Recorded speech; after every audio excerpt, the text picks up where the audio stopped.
Especialista en digestivo, el doctor Antonio Linares, en el Sanatorio Covadonga de Gijón. Don Antonio, buenas tardes, bienvenido. Buenas tardes, Alan. Vamos a hablar de esto, de la hernia de hiato. Bueno, lo primero, vamos a definir a la gente que está en casa qué es la hernia de hiato. Bueno, la hernia de hiato Sí.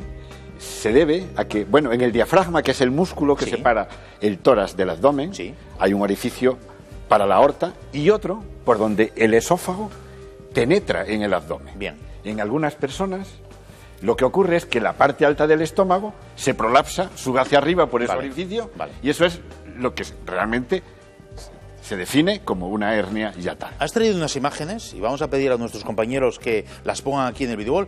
Esto es imágenes que nos has traído. ¿Qué es lo que estamos viendo aquí? Aquí estamos viendo el diafragma, Sí. aquí el esófago, y vemos como la parte alta del estómago se ha prolapsado hacia arriba. Bien. Esto es la hernia, esto es una pequeña hernia de hiato. Bueno, la mayoría tienen 2, 3, 4 centímetros Bien. de longitud. La siguiente imagen también creo que incide en eso que acabas de explicar. ¿Qué es esto? Claro, ¿No? esto es un...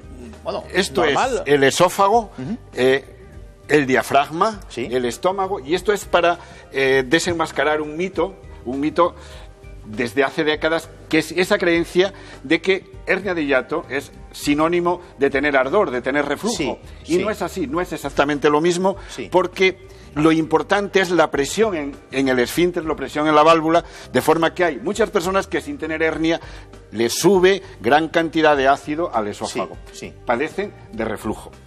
Lo que ocurre es que aquellas a las que el esfínter les funciona mal y además tienen una hernia, el reflujo es más difícil de tratar y más grave. Vale, de acuerdo. La siguiente imagen, porque vamos a apoyarnos muchos en imagen, es lo más importante de todo esto es la presión del esfínter esofágico y no la hernia. Eso es. Si el esfínter funciona, aunque haya una hernia, no sube el ácido del Es estómago. decir, al que esófago. aunque hay un trozo de estómago que esté dentro de la cavidad esofágica, no hay problema, Claro. siempre que el esfínter sea Claro. fuerte. ¿Sabes otra cosa, Alan? Que hace años se diagnosticaban muchas más hernias que ahora, porque cuando el paciente tenía ardores, Sí. se le hacía una placa, se le ponía en Trendelenburg con las piernas para arriba, la Sí. cabeza para abajo, Sí. se le comprimía con el tubo de rayos Sí. en el estómago, y claro, ahí todos tenían hernia. Todo Y lo colapsaba. mismo cuando se hacían endoscopias con el paciente consciente, Bien. porque el paciente vomita y entonces sube. Lógicamente. Ahora que las hacemos con el paciente sedado, vemos muy pocas hernias, sin embargo, vemos reflujos muy graves. Pero claro, los síntomas aquí lo Claro, pone bien, ¿no? bueno, lo que sabe ¿Cuál es todo el mundo. La sintomatología Esa típica? sensación de fuego que sube del estómago hasta el cuello, en lo que llamamos pirosis, el ardor Sí. retroesternal. La Eso es- siguiente imagen también creo que queda muy Sí, clara. sí, sí. Que eso es lo que pretendemos incide, ¿no? representar gráficamente algo que, bueno, que es una sensación subjetiva que casi todos hemos vivido. El 20% de la población, al menos un día a la semana, experimenta esta sensación. No, claro, Es depende un problema poco muy de frecuente. la alimentación en este caso, ¿no? Sobre todo del diámetro de nuestra cintura. Vale. Del diámetro de nuestra cintura. Bueno, esto también Las incidimos. grasas, el café, el tabaco, el alcohol, lógicamente, relajan el esfínter, Sí. relajan la válvula Bien. y facilita que suba el ácido. Bien. Aquí vemos imágenes que inciden en esa sensación de ardor. La siguiente creo que también, ese quemazón. Eso es, esa sensación de fuego que sube. Sí. La siguiente imagen que has traído, después de estas tan gráficas, es una que nos va a explicar que el diagnóstico se hace básicamente por la gastroscopia. Eso es. Pero en personas jóvenes que solo tienen ardores, sobre todo si son mujeres, Sí. no hay por qué hacer una endoscopia. Bien. Se puede simplemente tratar Bien. pues con el omeprazol o los derivados, Sí. y eso es un proceder clínicamente impecable. Sí. Ya no es tan impecable mirar lo del helicobacter, porque Sí. muchas personas piensan que su problema de reflujo se va a curar al eliminar el helicobacter, y ocurre todo lo contrario. El helicobacter no tiene nada que ver con el reflujo. Vale. Cuando se elimina, el reflujo suele empeorar, Bien. lo cual genera una decepción en los pacientes. Otra manera de diagnosticar es haciendo una pHimetría. Claro, porque casi todos los pacientes, el 70% de los pacientes con reflujo, tienen una gastroscopia normal. Sí. No tienen complicaciones. Bien. No se ve nada normal.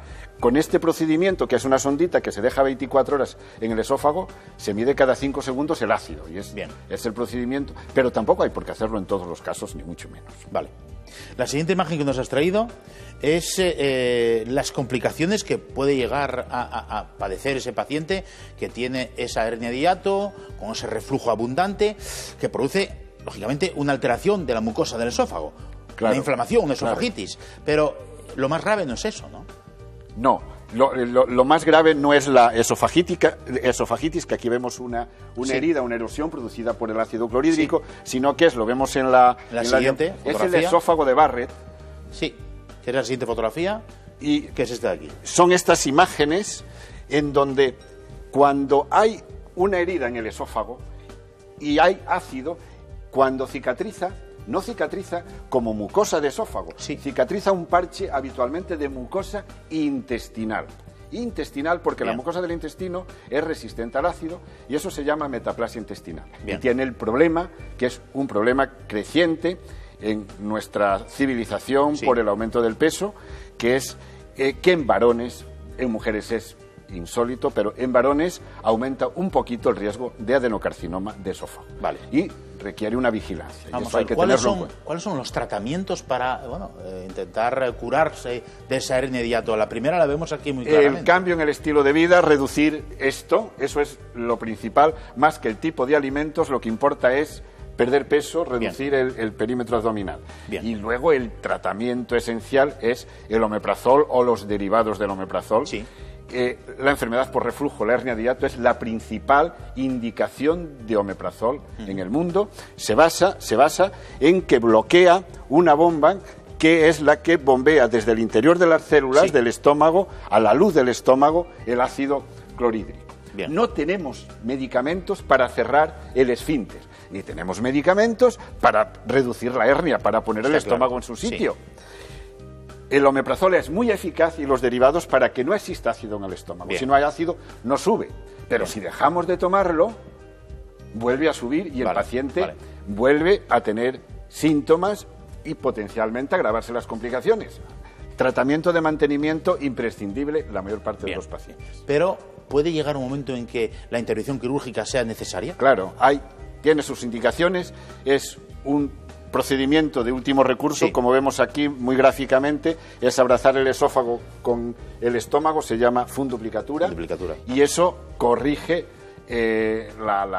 corrige el problema de reflujo, pero tiene efectos adversos, sobre todo la sensación de gas después de comer que refieren muchos pacientes. O sea, tu recomendación es que hay que tener un estilo de vida saludable. Fundamental. Ya. Fundamental, Ya. porque eso evita muchas veces tomar medicación. Sí, eso es cierto. ¿Y es a partir de cierta edad? Te lo digo por razones personales, porque no padezco de hernia de hiato ni de reflujo, pero sí que hay que cuidarse a partir de ya, ¿no? Cuidas, llevas una vida muy saludable. Vale. Que cuanto con la edad tiende a aumentar el problema, entre otras cosas porque tendemos a ganar peso. Pero hay personas jóvenes que también tienen reflujos muy graves. Pues querido doctor Antonio Linares, médico especialista en digestivo del Sanatorio Covadonga de Gijón, muchas gracias por tus indicaciones. La verdad es que es un placer tenerte aquí y que nos aconsejes vida tan saludable. Muy bien, perfecto. Muchas gracias, Antonio. Gracias a ti.